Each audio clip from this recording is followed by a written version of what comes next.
Hello दोस्तों, welcome to my YouTube channel. कैसे हैं आप? उम्मीद करता हूं आप सभी अच्छे होंगे और आप सभी का बिहार पुलिस और बिहार मद्य निषेध का जो तैयारी है बहुत ही अच्छा चल रहा होगा। तो अभी 10 बज गया है और सभी लोग लाइव प्रैक्टिस सेट से जुड़ जाएंगे, क्योंकि आप सभी जानते हैं कि बिहार पुलिस बिहार मद्य निषेध के लिए हम लोग 10 बजे से डेली क्लास करते हैं। और अभी आपका 10 बज गया है और साइंस का महत्वपूर्ण क्वेश्चन करने वाले हैं। क्लास स्टार्ट करने से पहले 2 लाइन आपके लिए ध्यान से सुनिएगा। अपने सपनों को पूरा करूं या समझौता कर लूं हालातों से। अपने सपनों को पूरा करूं या समझौता कर लूं हालातों से। गिरकर भी उठ खड़ा हो जाऊं या अपने जख्मों और दर्द में ही कहीं गुम हो जाऊं। जिंदगी के इन थपेड़ों से निखर जाऊं या सही वक्त की आस में इंतजार करता रहूं। जिंदगी के इन थपेड़ों से निखर जाऊं या सही वक्त की आस में इंतजार करता रहूं। अब अरे अपने सपनों को पूरा करूं या समझौता कर लूं हालातों से। तो देखिए, अगर आपको सपना करना है, अगर आपको सपना पूरा करना है तो आपको मेहनत करना होगा, क्योंकि बिना मेहनत का कुछ नहीं होने वाला है। और आप सभी जानते हैं कि एक सीट पर 141 बच्चे से लड़ना है। एक सीट पर 141 बच्चे से आपको लड़ना है बिहार मद्य निषेध के एग्ज़ाम में। तो अब तैयारी शुरू कर दीजिए। अगर ऐसे तैयारी अगर आप सेल्फ स्टडी नहीं कर रहे हैं तो आप बहुत गलती कर रहे हैं। किसी के भरोसे रहने से कुछ नहीं होगा, चाहे आप कोई भी शिक्षक के भरोसे हो। जब तक आप सेल्फ स्टडी नहीं कीजिएगा, हम लोग केवल मार्गदर्शक हैं। हम आपको बताएंगे कि ये पढ़ना है, वो पढ़ना है, जितना हो सकता है हम आपको पढ़ाएंगे। लेकिन आपको सेल्फ स्टडी करना बहुत ही ज़रूरी है, समझे कि नहीं? तो सेल्फ स्टडी कीजिए। और इस बार टारगेट जो हम लोग का है 80+ स्कोर लाकर सलेक्शन लेना, तो उस पर खरा उतरिए और 80+ स्कोर लाकर सलेक्शन ले लीजिए। देखिए, आज का पहला क्वेश्चन है कि निम्न में किसका उपयोग ऊंचाई मापने के लिए होता है। एक का सही सही जवाब बताएं। बहुत इम्पोर्टेंट क्वेश्चन है कि निम्न में से किसका उपयोग ऊंचाई मापने के लिए होता है। एक का सही सही जवाब बताएं। I am waiting for your answer कि निम्न में से किसका उपयोग ऊंचाई मापने के लिए होता है। तो एक का अगर आप ऑप्शन सी अल्टीमीटर बता रहे हैं तो आपका बिल्कुल राइट आंसर हो जाएगा। Altimeter will be right answer. निम्न में किसका उपयोग ऊंचाई मापने के लिए होता है, तो अल्टीमीटर का होता है। ऑप्शन सी बिल्कुल करेक्ट आंसर है, अल्टीमीटर। आगे देखिए, नेक्स्ट प्रश्न 2 नंबर है कि पारे को जब एक बर्तन में रखा जाता है तो निम्नांकित मेनिस्कस होता है। 2 का फटाफट सही जवाब बताएं। I am waiting for your answer. 2 number प्रश्न का आप लोग सही सही जवाब बताएं कि पारे को जब एक बर्तन में रखा जाता है तो निम्नांकित मेनिस्कस होता है। तो 2 का अगर आप ऑप्शन बी उत्तल बता रहे हैं तो आपका बिल्कुल राइट आंसर हो जाएगा। 2 का ऑप्शन बी बिल्कुल राइट आंसर हो जाएगा। अगला प्रश्न 3 नंबर प्रश्न का सही सही जवाब बताएं कि वाहन के टायरों को पर्याप्त भाग में फुलाया जाता है निम्न के लिए। 3 का सही सही जवाब बताएं कि 3 का सही सही जवाब क्या होता है। वाहन के टायरों को पर्याप्त भाग में फुलाया जाता है निम्न के लिए। फटाफट बताएं। आप देखते होंगे कि मोटरसाइकिल में हवा नहीं रहता है, तो हवा हम लोग लेते हैं। ये क्यों लेते हैं? तो इसका कारण जो है, ये सरलता से दौड़ने के लिए। अगर हवा सही है तो आसानी से रनिंग करेगा, घर्षण कम होगा और टायर जो जल्दी है वो ख़राब भी नहीं होता है। इसलिए वाहन में हवा फुल रखना चाहिए। आगे देखिए 4 नंबर कि गर्मी के मौसम में पंखा आराम का एहसास दिलाता है, क्योंकि अब गर्मी का मौसम आने वाला है और आप सभी जो है पंखे का इस्तेमाल करेंगे तो आराम महसूस कीजिएगा। थोड़ा सा भी गर्मी लगती है तो पंखा चलाओ, तो पंखा चलाने के बाद जो होता है आराम महसूस होता है। इसका कारण क्या होता है? तो इसका कारण पसीना तेज़ी से वाष्पित होता है। ऑप्शन सी बिल्कुल राइट आंसर हो जाएगा।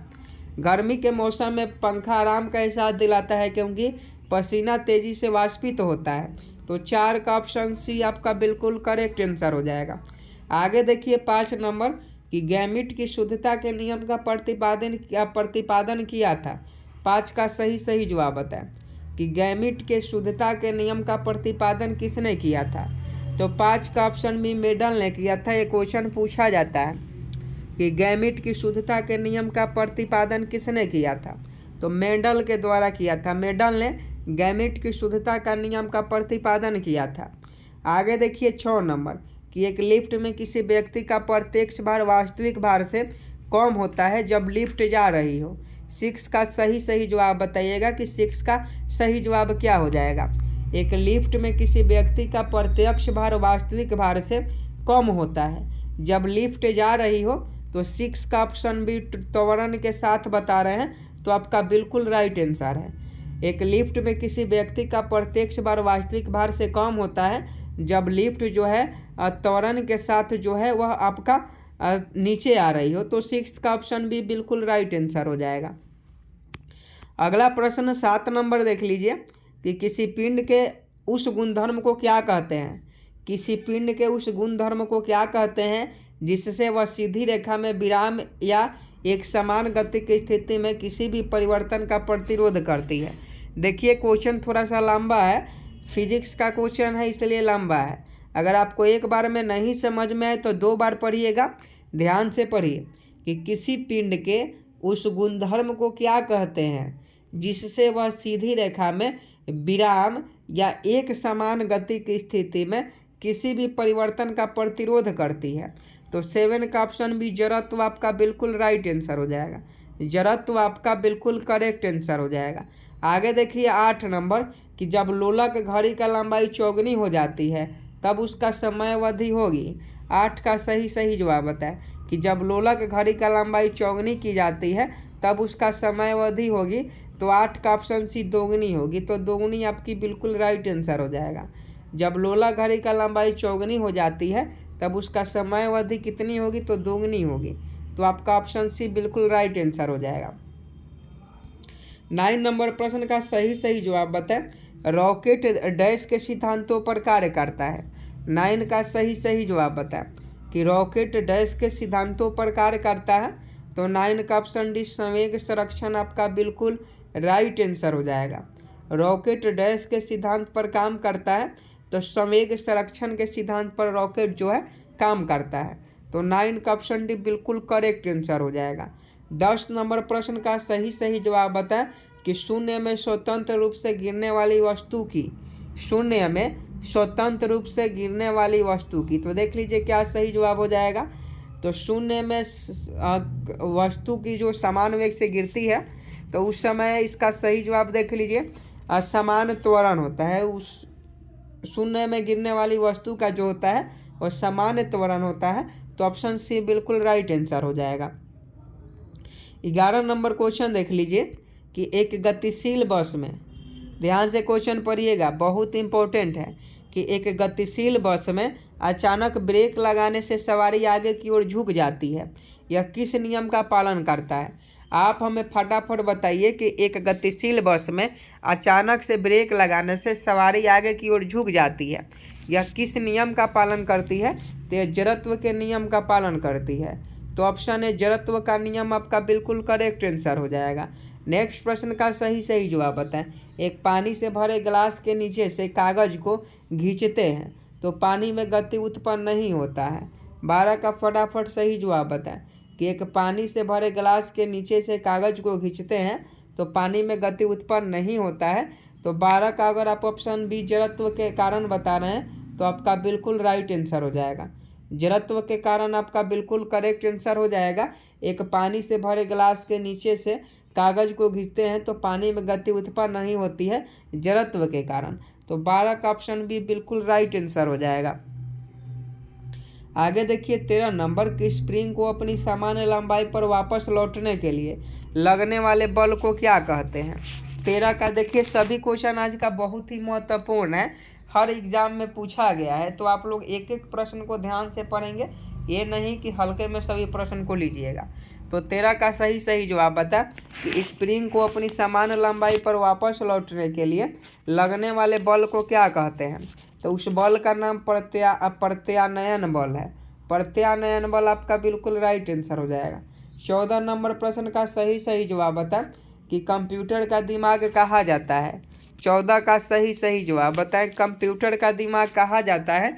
तो ब्रेन ऑफ कंप्यूटर आप लोग जो सभी लोग जानते हैं कि ब्रेन ऑफ कंप्यूटर सीपीयू को कहा जाता है, तो ऑप्शन बी बिल्कुल राइट आंसर हो जाएगा। सेंट्रल प्रोसेसिंग यूनिट को कंप्यूटर का दिमाग कहा जाता है, तो सीपीयू बिल्कुल करेक्ट आंसर हो जाएगा। देखिए कंप्यूटर से भी एक दो क्वेश्चन आते हैं, इसलिए हम बीच बीच में आपको कंप्यूटर का भी क्वेश्चन करवाते हैं, ताकि आपको हमको हर तरीक़ा से तैयार करना है। क्वेश्चन चाहे जैसे भी रहे, हालात चाहे जैसे भी रहे, सही जवाब देकर आना है। तो 15 का सही जवाब बताए कि कंप्यूटर की असेंबली भाषा है। फटाफट 15 का सही जवाब बता। कंप्यूटर की असेंबली भाषा है, 15 का सही जवाब बता, फटाफट बताइए। और देखिए 15 का फटाफट सही जवाब बताए कि कंप्यूटर की असेंबली भाषा है, तो ये आपका निमोनिक्स होता है। कंप्यूटर की असेंबली भाषा कौन सी है? निमोनिक्स कंप्यूटर की असेंबली भाषा है। आगे देखिए DOS का अर्थ होता है DOS का फुल फॉर्म बताइए कि DOS का फुल फॉर्म क्या होता है, फटाफट बताएं। I am waiting for your answer. तो ये आपका डिस्क संचालन प्रणाली होता है। डिस्क, डी से आपका हो गया डिस्क, ओ से हो गया ऑपरेट और सी से हो गया ऑपरेटिंग हो गया ओ से, और एस से हो गया सिस्टम। तो डिस्क संचालन प्रणाली यानी डिस्क ऑपरेटिंग सिस्टम जो होता है वह आपका DOS का फुल फॉर्म होता है। लैन प्रयुक्त होता है LAN, लैन प्रयुक्त होता है। तो लैन किसके लिए प्रयुक्त होता है? तो लैन का जो फुल फॉर्म होता है वह आपका लोकल एरिया नेटवर्क होता है। लोकल एरिया नेटवर्क जो होता है वो आपका LAN का फुल फॉर्म होता है। इसका मतलब होता है स्थानीय क्षेत्र के नेटवर्क के लिए। तो लैन प्रयुक्त होता है तो स्थानीय क्षेत्र के नेटवर्क के लिए।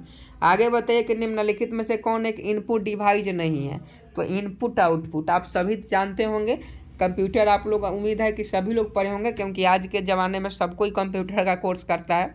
तो 18 का ऑप्शन डी हो जाएगा माइक्रो प्रोसेसर इनपुट डिवाइस है।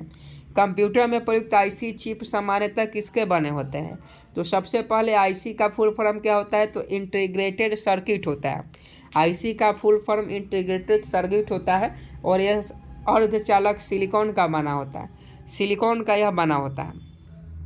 आगे देखिए 20 नंबर की सोडा वाटर बनाने के लिए कौन सी गैस का प्रयोग किया जाता है? फटाफट 20 का आंसर छाप दीजिए कि सोडा वाटर बनाने के लिए कौन सी गैस प्रयोग किया जाता है। तो ये आपका कौन सी गैस किया जाता है? तो सोडा वाटर बनाने के लिए अगर पूछे तो देख लीजिए ऑप्शन सी हो जाएगा, CO2। सोडा वाटर बनाने के लिए कार्बन डाइऑक्साइड गैस की जो है प्रयोग किया जाता है। अगला प्रश्न का सही जवाब बताएं कि द्रवित पेट्रोलियम गैस के प्रमुख घटक हैं। फटाफट सही जवाब बताएंगे कि द्रवित पेट्रोलियम गैस के प्रमुख संगठक है। I am waiting for your answer. 21 का सही जवाब बताएं कि द्रवित पेट्रोलियम गैस के प्रमुख संगठक है। तो ब्यूटेन और प्रोपेन है। ब्यूटेन और प्रोपेन द्रवित पेट्रोलियम गैस के प्रमुख संगठक है। आगे देखिए 22 नंबर, बॉयल नियम निम्नलिखित स्थिति में लागू होता है। 22 का सही जवाब बताएं। बॉयल नियम निम्नलिखित स्थिति में लागू होता है। तो ये आपका नियत तापमान पर बॉयल का नियम जो है वो लागू होता है। अगला प्रश्न का सही जो बताए कि एक एवोगाड्रो संख्या का मान होता है। 23 का सही जवाब बताएं। एक एवोगाड्रो संख्या का मान होता है।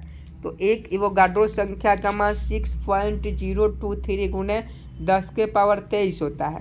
ये क्वेश्चन पूछा जाता है, केमिस्ट्री का क्वेश्चन है और यह इंटर में पढ़ना है आपको। एवोगाड्रो संख्या का मान कितना होता है? 6.023 गुणे 10 के पावर 23 होता है। आगे देखिए 24 नंबर की एल्कोहल में डैश निहित रहता है। तो एल्कोहल में क्या रहता है? तो एल्कोहल में आप सभी जानते हैं कार्बन, हाइड्रोजन और ऑक्सीजन रहता है। एल्कोहल में पूछा जा रहा है, एल्कोहल में।